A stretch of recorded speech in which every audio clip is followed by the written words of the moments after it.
Karibu mwana spoti. Leo katika maktaba yetu ya wachezaji nimeshika kurunzi na lengo la kumulika mchezaji Raheem Sterling. Raheem Shaquille Sterling alizaliwa tarehe 8 Disemba mwaka 1994 huko Kingston, Jamaica. Akiwa na umri wa miaka 5 alihamia London, Uingereza pamoja na mama yake Nadine Clark ambaye alikuwa mwanariadha wa timu ya taifa ya Jamaica. Sterling alisoma katika shule ya Copland huko Wembley na baadaye shule ya maalum ya Vernon House kutokana na changamoto za tabia. Tuangazie safari yake katika vilabu. Mwaka 2003 hadi mwaka 2010 Sterling alianza safari yake ya soka katika klabu ya Queen's Park Rangers QPR na kujenga msingi wake imara.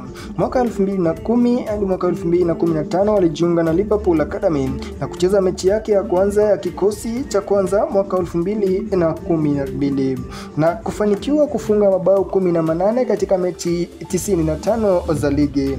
Mwaka 2015 hadi 2022 alihamia Manchester City kwa ada ya pauni milioni 49 na kuwa mchezaji wa kwanza wa Kiingereza aliyenunuliwa kwa bei ya juu zaidi wakati huo.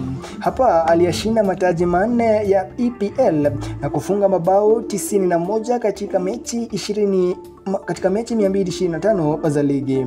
Mwaka wa 2022 hadi 24 alijiunga na Chelsea na kupatana na changamoto nyingi zaidi hadi alipojiunga kwa mkopo na klabu ya Arsenal. Hapa amelifunga bao moja tu na msururu wa changamoto bado unaendelea kumfuata. Sterling amechezea timu ya taifa ya Uingereza tangu mwaka 2012 akicheza mechi 82 na kufunga mabao 20. Pia ameshiriki katika kombe la dunia la FIFA mwaka 2014, 2018 na mwaka 2022 pamoja na mashindano ya UEFA Euro 2016 na 2020.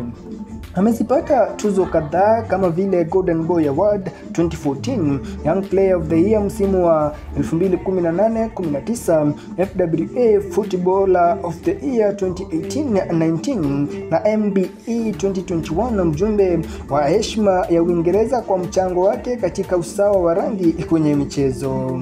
Lakini baada ya kipindi kigumu, Arsenal anatarajiwa kurejea Chelsea mwishoni mwa msimu huu. Hata hivyo, Chelsea hawamtaki, hawana nia yake tena. Huenda akaenda Saudi, lakini nia yake ni kubakia Ulaya, huku vilabu kama Aston Villa na Crystal Palace zikionyesha nia ya kumsajili.